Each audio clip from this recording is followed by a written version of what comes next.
Nehemías capítulo 10. Vamos a meditar en el capítulo entero. Bueno, esta iglesia tiene el apellido de presbiteriana reformada, es decir, que corresponde o que tiene adherencia a lo que le llamamos la teología reformada. En la teología reformada se habla que nosotros debemos entrar en pacto con Cristo, es el pacto de gracia. Esto es el pacto que nosotros confirmamos a través de la fe. Y asimismo, este pacto confirmado por la fe es la que nos trae salvación que solo proviene de Dios. Sin embargo, dentro de la doctrina del pacto hay otra doctrina que enseña que no solamente una persona está obligada a hacer un pacto con el Señor, sino también una familia, pero también una nación. Una nación está obligada a entrar en pacto con Dios. Como dice Thomas Sproul, hacer un pacto con Dios es hacer un juramento de fidelidad a Él. Es el acto de los súbditos que se comprometen de la manera más solemne a ser fieles a su rey. Este fue el significado del pacto celebrado por el reino de Judá con Joás. Esto está en Segunda de Reyes, en su 17. El derecho de Dios sobre los hombres no se basa en ningún acuerdo convencional entre él y ellos. Es absoluto. Todas las almas son mías. Ezequiel 18:4. Él nos hizo y no nosotros a nosotros mismos, pueblo suyo somos. Salmo 103. Sin embargo, es su deber indispensable como criaturas racionales y morales reconocer la relación que por constitución divina sostienen con su Creador y darle toda la seguridad que requiere de que serán sus verdaderos y fieles súbditos. Es perfectamente razonable que seres inteligentes gobernados por leyes morales den su consentimiento a esta constitución bajo la cual nos ha colocado la sabiduría infinita, y que juré, esto lo dice Thomas Sproul en su libro The Duty of the Social Covenanting Illustrated and Instructed. Israel pacta con Dios, Israel hace un pacto con Dios, como políticos solamente, no como judíos, lo hacen como una nación, como un cuerpo espiritual, como una iglesia nacional. El pacto se hace con Dios no porque son israelitas, no porque están en la circuncisión, sino porque es un deber moral de todos los hombres hacer un pacto con el Señor. Veamos este pacto, hermano. Primero los contrayentes del pacto. Versículo 38. A causa del capítulo 9, perdón. A causa pues de todo esto, todos hacemos la fiel promesa y la escribimos firmada por nuestros príncipes, por nuestros levitas y por nuestros sacerdotes. Este es el contexto, yo no sé si ustedes recuerdan, en la última ocasión, nosotros vimos la predicación de los levitas. Los levitas se levantaron y predicaron un gran sermón acerca del Señor como creador y como salvador de Israel. Y revisaron desde el principio, desde el padre Abraham y por Moisés y por el reinado, por los reinos. Y habiendo recibido el mensaje, hacen la misma pregunta, hacen la misma pregunta que hicieron los judíos cuando recibieron la predicación de Pedro, en Hechos capítulo 2. Ellos hacen un pacto con Dios. Y de acuerdo con este versículo, ese pacto no solamente lo hacen, aunque lo pudieran haber hecho de forma verbal. Ese pacto era tan solemne que lo dejaron por escrito. Y vean el versículo 38. Hacemos la fiel promesa y la escribimos y la firmamos nuestros príncipes, nuestros levitas y nuestros sacerdotes. Y así fue, ellos la hicieron y la firmaron. Y el primero que firmó fue el gobernador de Judá. Versículo 1. Los que firmaron fueron Nehemías, el gobernador, hijo de Acalías, y Sedequías. Y ese es nuestro Nehemías. El Nehemías de nuestra historia, el excopero del rey. A continuación, firman 21 sacerdotes. Vamos a leer los siguientes versículos. Seraías, Azarías, Jeremías, Pasur, Amarías, Malquías, Atú, Sebanías, Maluc, Arim, Meremot, Obadías, Daniel, Pinetón, Baruch, Mesulam, Abías, Mijamín, Maasías, Bilgai y Semaya. Estos eran sacerdotes. Ya no vamos a revisar los nombres porque ya los hemos revisado, ya espero que ya conozcan quién es Amarías, quién es Azur, ya hemos visto su vida. Y si no, pueden revisar las grabaciones, ahí están descritas quién es cada quien. Pero además de los sacerdotes también firmaron levitas, versículo 9 al 13, perdón. Y los levitas que Sua, hijo de Asanías, Binui de los hijos de Jehoiada, Cadmiel y sus hermanos Ebanías, Odías, Kelita, Pelaías, Anán, Micaía, Reob, Asabías, Sacur, Terebías, Sebanías, Odías, Bani y Binui. Estos eran otros de la tribu de Leví, pero que servían en las distintas administraciones de la religión. Y además, las cabezas del pueblo, es decir, los representantes de cada tribu y de cada familia. Dice el versículo 14, los cabezas del pueblo, Paros, Pat, Moab, Elam, Satu, Bani, Puni, Asgad, Bebai, Adonías, Bigbai, Adin, Ater, Ezequías, Asur, Odías, Asum, Besai, Arif, Anatot, Nebai, Macpías, Mesulam, Esir, Mesesabeel, Sadoc, Adúa, Pelatías, Anán, Anaías, Oseas, Ananías, Asub, Aloes, Pila, Sobek, Reum, Asabna, Masías, Ahías, Anán, Maluk, Arim y Baana. Entonces, hermanos, el pacto en Nehemías capítulo 10 se hizo aproximadamente un mes después, poco más de un mes después de la finalización del muro.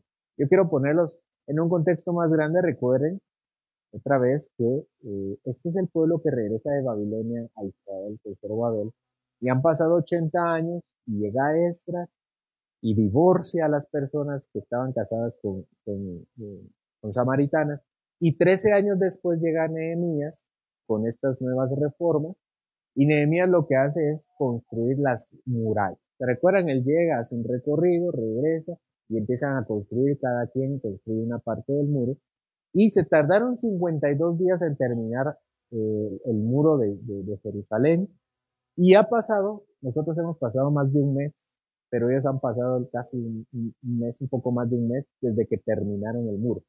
Apenas estamos a días de haber terminado el muro. La finalización del muro fue el 25 de Lul, mes sexto. Después leyeron la ley y la fiesta de los tabernáculos a mediados de Tishrei en el mes séptimo, y la confesión y renovación del pacto es el 24 de Tishrei. Pero no firma todo el pueblo. Si se dan cuenta, solamente en la lista están Nehemías, el principal, 21 sacerdotes, del versículo 2 al 8, 17 levitas, del versículo 9 al 13, y 44 jefes de casa. Antes se hablaba de jefes de tribus, pero las tribus ahora ya no existen, solo está Judá y Benjamín y los levitas, ahora son jefes de familias o de clanes. Entonces, hermanos, estos son los firmantes. Ellos dijeron, nosotros hacemos pacto con Dios y nosotros lo firmamos. Pero ellos eran representantes. Eso es lo que nosotros vemos en cada uno de los pactos, hermanos. ¿Quién hace el pacto de salvación con Dios? Jesucristo. Jesucristo hace el pacto de salvación con el Señor, con el Padre. ¿Quién hace el pacto de nuestros hijos con el Señor? Nosotros, como representantes. E igual en la nación, quienes hacen el pacto, todo el pueblo no firmó. Quienes firmaron fueron sus representantes, los líderes. Recordemos que los líderes, tanto religiosos como civiles, son siervos de Dios. Por eso hay que tener mucho cuidado cuando hablamos de nuestros gobernantes, porque ellos son siervos de Dios. Yo he escuchado entre círculos cristianos conservadores que le llaman a los siervos de Dios César. No sé si han escuchado, es que César, dice, haciendo referencia al gobierno, ¿verdad? Y esa es una forma despectiva de referirse, porque ellos son magistrados. Y eso quiere decir que son siervos. Y estos siervos representaron a Israel firmando. Todo el pueblo no firma, pero todo el pueblo sí es parte del mismo sentir del pacto. El pacto es el mismo pacto de gracia de siempre. Un pacto que tiene la fe en el Señor. Pero aunque es un pacto de fe sin obras, Es un pacto que jura santidad y fidelidad. A Abraham se le dijo en Génesis capítulo 17, versículo 1, anda delante de mí y sé perfecto. El padre de la fe tenía que andar perfectamente. Y a Israel se le dieron los 10 mandamientos. Este pacto siempre sigue el mismo esquema. Es un pacto de fe, pero en la fe hay obras y fidelidad. Versículo 28 y 29. Y el resto del pueblo, los sacerdotes, levitas, porteros y cantores, los sirvientes del templo y todos los que se habían apartado de los pueblos de las tierras a la ley de Dios, con sus mujeres, sus hijos e hijas, todo el que tenía comprensión y discernimiento, se reunieron con sus hermanos y sus principales para protestar y jurar que andarían en la ley de Dios, que fue dada por Moisés, siervo de Dios, y que guardarían y cumplirían todos los mandamientos, decretos y estatutos de Jehová nuestro Señor. Entonces, hermanos, aunque no todos firman, todos están en el mismo sentido. Hacen una lista muy general, sacerdotes, levitas, porteros, cantores, sirvientes del templo. Todo el pueblo en general cumpliría la ley de Dios. Pero sabemos que la ley de Dios no puede ser cumplida perfectamente, pero sí sinceramente. Yo espero que cada uno tengamos nosotros ese sentir. Es muy fácil desanimarse con la ley de Dios, de decir es algo que nunca podré alcanzar, pero es algo que debemos tratar de alcanzar, no porque por Él esté nuestra salvación, sino porque ya hemos recibido nuestra salvación. En términos generales, el pueblo del pacto se compromete a guardar la ley del pacto. Por eso Pablo hace la pregunta, que si el pacto invalida la ley, claro que no invalida la ley es santa. Y entonces ellos se comprometen a guardar puntos específicos de la ley de Dios. Es decir, ellos no recitaron toda la ley y dijeron vamos a guardar esto y esto y este decreto y este decreto y este decreto. Ellos dijeron puntos especiales en los cuales habían caído y en los cuales debían ser ahora comprometidos con el Señor. En primer lugar, como nación, como iglesia nacional, ¿qué debían hacer? Primero, prometer sobre la pureza de su familia. Versículo 30. Dice, y que no daríamos, dice Nehemías, ¿verdad? Juramos que no daríamos nuestras hijas a los pueblos de la tierra, ni tomaríamos sus hijas para nuestros hijos. Hay muchas cosas en la ley, pero esta era algo que como nación habían quebrantado. Estaban en pecado como nación. Esdras ya había divorciado a muchas personas, o había separado, había declarado nulo. Recordemos que hace pocos años, Esdras y los ancianos dirigieron una purga masiva de infidelidades y matrimonios ilegales. No matrimonios ilegítimos, matrimonios ilegales. Todavía estaban casados, recuerden que todavía estaban casados, y repudiaron ilegalmente a su mujer para juntarse con mujeres samaritanas y samaritas. Bueno, el pacto incluía decir, ya no vamos a volver a hacer eso. Y fue algo que en cierta medida como nación cumplieron, porque para el tiempo de nuestro Señor Jesucristo, ¿cuál era la relación que tenían los judíos con los samaritanos? Era los samaritanos aparte y nosotros acá. Para el tiempo de nuestro Señor Jesucristo, la separación había sido de tal manera que hasta podía considerarse ya pecaminosa. Pero en segundo lugar, hermanos, otra cláusula del pacto incluía el compromiso para la santidad del día de reposo y del año del jubileo. Versículo 31.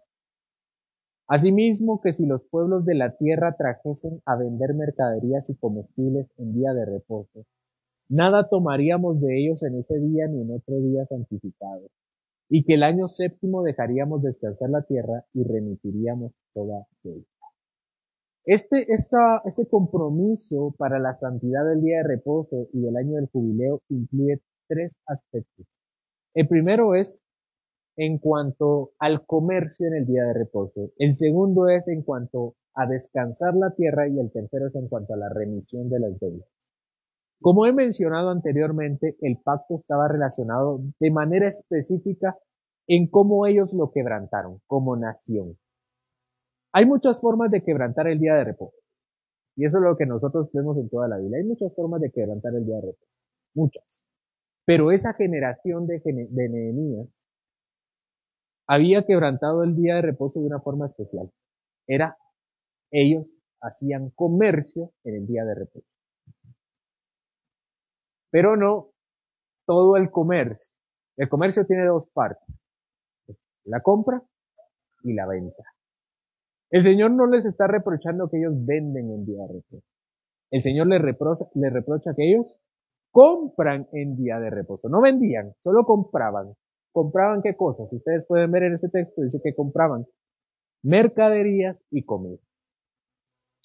Esto en la teología reformada es muy fuerte. Por ejemplo, durante el tiempo de los ancianos del consistorio que tenía Juan Calvino, entre 1542 y 1609, el consistorio de Calvino entrevistó con frecuencia y en ocasiones reprendió a personas por trabajar en domingo, ya fuera podando árboles, haciendo encajes, vendiendo callos, descargando barcos, cazando pájaros o moviendo muebles. El consistorio de Calvino. Eso está en un artículo llamado Calvin's Company of Pastors. Otro teólogo contemporáneo, un teólogo contemporáneo llamado Joseph Pipa, dice en un libro llamado Is the Lord's Day for You lo siguiente. Debemos estructurar el día para otros en la sociedad. Nosotros como cristianos debemos estructurar el día del Señor para otros en la sociedad de los que somos responsables, es decir, los empleados que trabajan directamente para nosotros, así como los que trabajan en el sector público. Por lo tanto, debemos evitar ir de compras, salir a comer innecesariamente y actividades recreativas que hagan que otros trabajen en el día del Señor. Es una excusa débil argumentar que los trabajadores de restaurantes y tiendas van a trabajar de todos modos, por lo que realmente no importa si vamos o no vamos. Pero se nos ordena no hacer que otros hagan trabajos innecesarios. Si usted utiliza los servicios de una persona, usted es en parte responsable de esa obra, de esa persona en el día del Señor.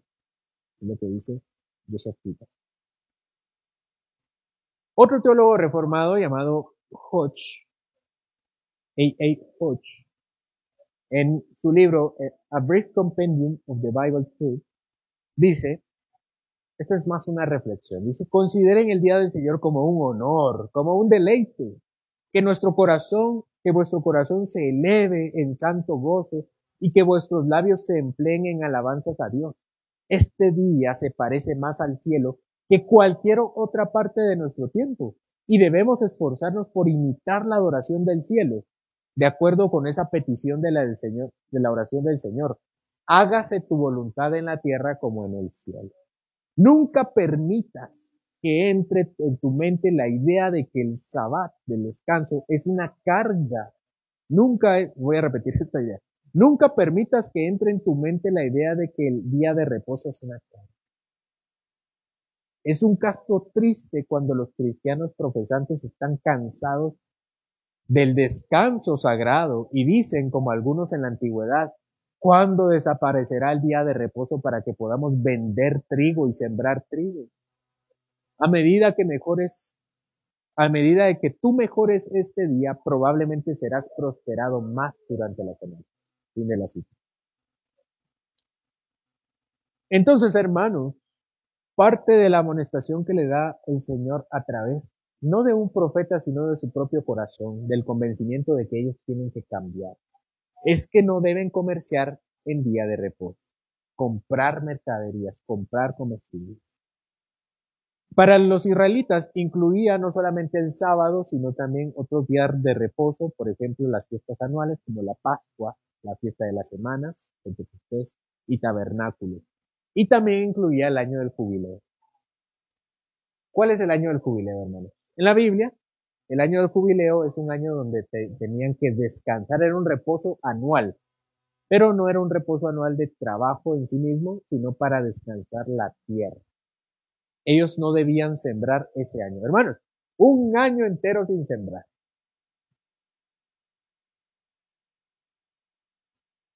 Habían olvidado dejar descansar la tierra. Y vean que el año del jubileo no era una mera práctica de agricultura donde hay que dejar descansar la tierra para que se vuelvan sus nutrientes, sino que era una práctica religiosa para que ellos dejaran de confiar en sí mismos y confiaran en la provisión del Señor. Y ellos no debían cultivar cada 7 años, un año, ni cada 50 años. Esto está en Levítico capítulo 25. También según el pasaje deben remitir toda deuda. Esa es parte del día de reposo, del año del jubileo. Es decir, hermanos, que si alguien tenía una deuda con alguien, debía perdonar toda la deuda. Yo quiero que ustedes imaginen a alguien a quien se le debía una gran suma de dinero y que estaba esperando que se le pagara y justamente llega el año del jubileo y toda deuda es perdonar. Por eso no conviene, por eso no les convenía guardar el sabbat, ni les convenía guardar el año del jubileo, el cincuentenario del jubileo, ni el deseo de cada 7 años, ni la remisión de las deudas, porque es una afectación a la vida financiera de Israel. Pero eso es lo que ellos juraron. Ellos lo que habían olvidado era eso y ellos debían volver a tomar la ley del Señor en serio. Todos los días de reposo, como los años y días del jubileo, eran una prueba para que el pueblo del Señor confiara en él. Ellos debían confiar en que el Señor supliría todo lo que les faltara conforme a sus riquezas en gloria. Hermanos, obedecer es difícil. Y obedecer y confiar en Dios es más difícil todavía. Pero Israel juró que así haría y firmó. No era una promesa imposible ni extraordinaria porque estaba en la ley, pero sí era una promesa que demostraba que tomaban la voluntad de Dios en serio. Pero en tercer lugar, parte del pacto que hicieron ellos era el sostenimiento de la obra de Dios. Versículos 32 al final. Nos impusimos además por ley el cargo de contribuir cada año con la tercera parte de un ciclo para la obra de la casa de nuestro Dios, para el pan de la proposición, para la ofrenda continua, para el holocausto continuo, los días de reposo, las lunas nuevas, las festividades, y para las cosas santificadas y los sacrificios de expiación por el pecado de Israel, y para todo el servicio de la casa de nuestro Dios. Echamos también suertes los sacerdotes, los levitas y el pueblo acerca de la ofrenda de la leña, para traerla a la casa de nuestro Dios, según las casas de nuestros padres, en los tiempos determinados cada año, para quemar sobre el altar de Jehová nuestro Dios, como está escrito en la ley. Y que cada año traeríamos a la casa de Jehová las primicias de nuestra tierra, y las primicias del fruto de todo árbol. Asimismo, los primogénitos de nuestros hijos y de nuestros ganados, como está escrito en la ley. Y que traeríamos los primogénitos de nuestras vacas y de nuestras ovejas a la casa de nuestro Dios, a los sacerdotes que ministran en la casa de nuestro Dios. Que traeríamos también las primicias de nuestras masas y nuestras ofrendas, y del fruto de todo árbol y del vino del aceite, para los sacerdotes a las cámaras de la casa de nuestro Dios. Y el diezmo de nuestra tierra para los levitas, y que los levitas recibirían las décimas de nuestras labores en todas las ciudades, y que estaría el sacerdote hijo de Aarón con los levitas, cuando los levitas recibieran el diezmo, y los levitas llevarían el diezmo del diezmo a la casa de nuestro Dios, a las cámaras de la casa del tesoro. Porque a las cámaras del tesoro han de llevar los hijos de Israel y los hijos de Leví la ofrenda del grano, del vino y del aceite. Y ahí estarán los utensilios del santuario y los sacerdotes que ministran, los porteros y los cantores, y no abandonaremos la casa de nuestro Dios. Ese era el compromiso que Israel estaba haciendo con la obra del Señor. En primer lugar, vemos contribuciones anuales. La imposición de un impuesto anual que dice acá que es un tercio del ciclo, versículo 32.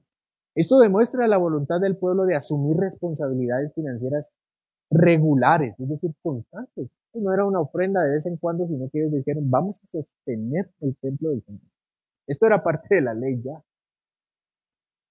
Pero ellos dijeron, en esto estamos fallando, esto tenemos que hacer. Este impuesto se utilizaría para sostener diversas actividades, por ejemplo, el culto, el sacrificio de la mañana, el sacrificio de la noche, el pan de la proposición. Hermanos, ¿qué hacían con el pan de la proposición? Se lo comían los sacerdotes. Las ofrendas y los sacrificios continuos. Además de las contribuciones constantes, también las primicias y los diezmos. Yo creo que muchos están familiarizados con el tema de primicias. Que la primicia es lo primero, los primeros frutos de la tierra o del ganado. Eso debían llevar, estaban comprometidos a llevar eso. Yo ya les dije, eso ya estaba en la ley, pero ellos dijeron, esto es lo que nosotros no estamos haciendo. Juramos que esto lo vamos a hacer. Esto representa lo mejor de sus recursos, simbolizando gratitud y reconocimiento de la provisión de Dios. Además, también vemos los diezmos. Los diezmos recibidos por los levitas y los diezmos de los levitas llevados al templo. Esto aseguraban el sustento de los que sirven en la casa de Dios. Esta cadena de diezmos refleja un sistema ordenado en la religión. Recuérdense que los levitas habitaban con la gente y le enseñaban en las distintas ciudades. Y a lo que ellos están comprometidos están a financiar su enseñanza religiosa y el alimento espiritual a través de la palabra. Están diciendo, yo voy a pagar para que me alimenten espiritualmente. Pero también podemos ver la organización y la responsabilidad comunitaria. Por ejemplo, el suministro de la leña. Podemos verlo en el versículo 34, la asignación de turnos para el suministro de la leña mediante suertes. Aquí destaca entonces la cooperación comunitaria. Todos los grupos, ahí estaban sacerdotes, levitas y el pueblo, participaban del esfuerzo que garantizaba la provisión constante para los sacrificios y reforzaba la idea de que el culto es una responsabilidad de todos. Y por último, la supervisión y transparencia de sus actividades. Dice que los sacerdotes debían estar presentes. La presencia de los sacerdotes en la línea de Aarón durante la recolección de los diezmos por los levitas, versículo 38, asegura la transparencia y supervisión del manejo de los recursos. Eso contribuye a la integridad del sistema y a la confianza del pueblo en sus líderes religiosos. Todos estos eran falencias y pecados puntuales de la iglesia llamada Israel. Estas eran sus resoluciones delante de Dios, de guardar la ley, pero de guardarla aplicada en su vida. Esa es la obligación de nuestra iglesia, hermanos, de nosotros como pueblo. Tal vez no estamos todos en esta noche, pero todos los que debemos estar. Escuchando la palabra del Señor y haciendo los cambios en nuestra vida que corresponden, revisando qué estamos haciendo bien juntos y qué estamos haciendo bien juntos también, qué estamos haciendo mal juntos y qué no estamos haciendo mal, porque somos un cuerpo y cuando se duele uno, se duelen todos. Pero también, hermanos, consideremos que somos uno como nación. Las naciones están llamadas a hacer pacto con Dios. Las naciones, sí, nuestro país, Guatemala. Hoy las autoridades tienen el deber de someterse no solo al gobierno de Dios, sino de Cristo, porque Él es el Hijo de Dios eterno, sustentador de la creación, pero también es el mediador del nuevo pacto. El Señor resucitado, a quien Dios está en proceso de ponerlos por debajo de sus pies, como dice 1 Corintios capítulo 15, versículo 25. Ellos son las naciones, la herencia de Cristo, y están obligadas las naciones a servir a Dios con temor y temblor. Están obligadas a besar al Hijo, como dice el Salmo 2. Los impíos serán trasladados al infierno, y todas las naciones que se olvidan de Dios, Salmo 9:17. Porque la nación y el reino que no sirva a la iglesia, al pueblo de Dios, perecerá. Eso dice el Salmo, Isaías 62, cualquiera que no sirva al pueblo de Dios morirá. Las naciones están llamadas a ser iglesia y a preservar la religión. Esas naciones completamente serán arrastradas. Isaías 68. Una nación no podía hacer un pacto y unirse a Israel antes de la venida del Mesías, porque el muro divisorio no había sido derribado. Efesios 2:16. Pero ahora en el nuevo pacto en Jesucristo, toda autoridad le ha sido dada a Jesús y a su iglesia, que es su cuerpo. ¿Y cuál es la autoridad que le da el Señor a la iglesia? Por tanto, vayan y hagan discípulos a las naciones, bautizándolos y enseñándoles a obedecer la ley de Dios, Mateo 28, del 18 al 20. Las naciones una vez fueron extrañas y ajenas a ser injertadas en el pacto de gracia. Pero ahora, por Cristo Jesús, se pueden ser hechos conciudadanos de los santos y miembros de la familia de Dios, como dice Efesios 2:19. Thomas McCree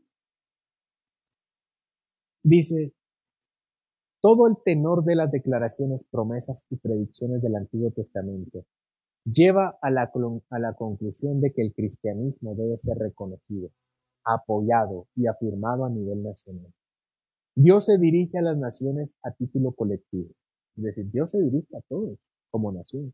Las reprende nacionalmente, les habla nacionalmente y llama nacionalmente a las naciones a su adoración. Isaías 34:1, 41:1, 21:21. Les propone a Cristo como su siervo ungido, Isaías 42:1. El Señor declara que le ha sido dada a las naciones por herencia y las heredará todas. Salmo 2, Isaías 52 y 55. Cristo se dirige no solo a individuos, sino también a islas enteras, Isaías 44:1. Y las naciones se unen a él, Isaías 2:2, Miqueas 4:1-2, Zacarías 2:11. Las naciones son bendecidas por Cristo y se glorían en él, Jeremías 4:2. Todas las naciones y dominios le sirven a Dios, Daniel 7:14-27. Se consagran todas las cosas en ellos y las emplean para el servicio de Dios, Isaías 60. El Señor posee todas las naciones como suya y las bendice, bendice a las naciones, quebranta a las naciones y desprecia a otras naciones, Salmo 33, Salmo 145:15, Isaías 19. Fin de la cita. Las naciones ahora tienen un deber de sujetarse al reinado mediador de Cristo. Las naciones deben establecer una iglesia, una sola iglesia nacional. Y las naciones deben hacer un pacto con Dios para promover ese reino como padres, que nutren con leche a la iglesia. Isaías 49:23 y 60:16. La autoridad que Dios ha dado a Cristo como mediador no solamente incluye la mediación de personas y de familias, sino también de naciones. Y por lo tanto, antes de su regreso, todas las naciones deben haber sido sometidas a esa autoridad mediante el pacto de Cristo. Dado que todavía no hemos visto completamente eso en la historia, esperamos un resurgimiento del avivamiento del Señor y la religión. Por eso esperamos que en el milenio todo esto ya haya sido llevado a su clímax, de que las naciones realmente doblen sus rodillas ante Cristo antes de su regreso, como lo indican las Escrituras. Hermanos, ustedes desean ver a Guatemala delante de nuestro Señor. Parece muy, muy idealista, ¿no? Muy utópico. Pero decía un misionero, ese Guillermo Carey, no sé si han escuchado la historia de este gran misionero.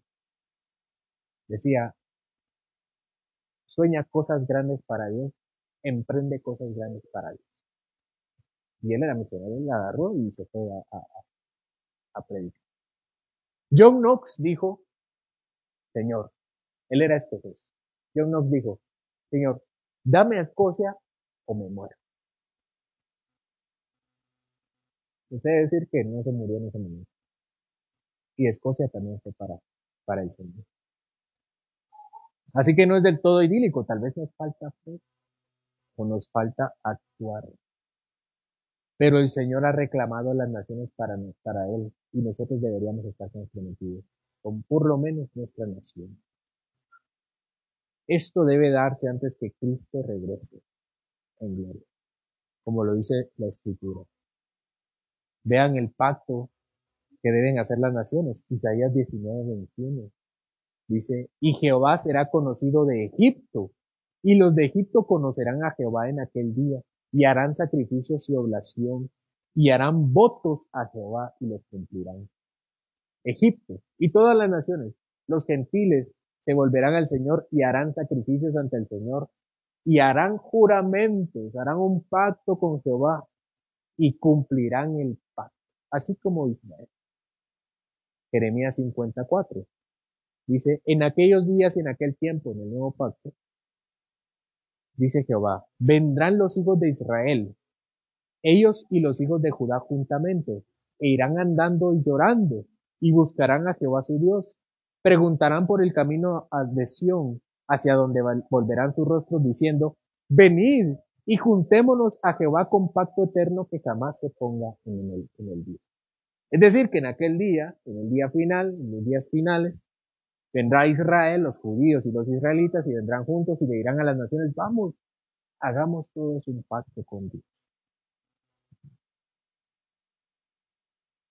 Les dirán, venid, juntémonos a Jehová con pacto eterno que jamás se ponga en el día. Nínive, por boca de Jonás, recibió un avivamiento nacional. Los reyes Nabucodonosor, Ciro y Darío ordenaron a la nación no blasfemar contra el Dios de Israel. Los reyes claramente no pueden ordenar adorar sinceramente, pero hasta donde sus facultades civiles estaban, la población no podía públicamente, como acto moral, estar en contra del Señor.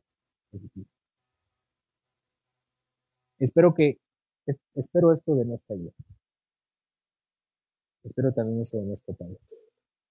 Salmo 33:2. Bienaventurada la nación cuyo Dios es Jehová, el pueblo que él escogió como heredad para sí. Señor, bendice a nuestro pueblo. Bendice a nuestro país, Señor. Que seamos nosotros los instrumentos para llevar el evangelio a este país. Que no nos consideremos pocos, Señor.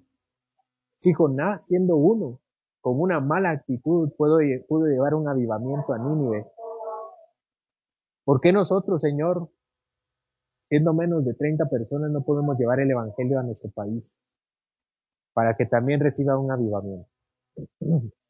Te pido, Señor, que nuestra nación conozca a Jehová, que lo conozca verdaderamente.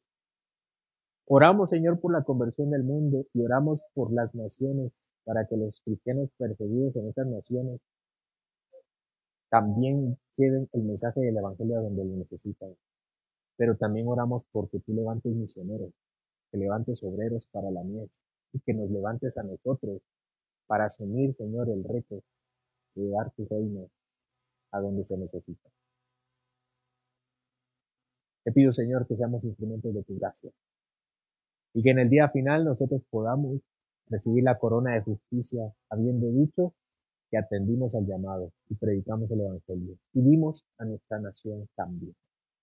Deseamos, Señor, ser bienaventurados, porque nuestra iglesia sea importante en el reino de Dios, importante en nuestro país.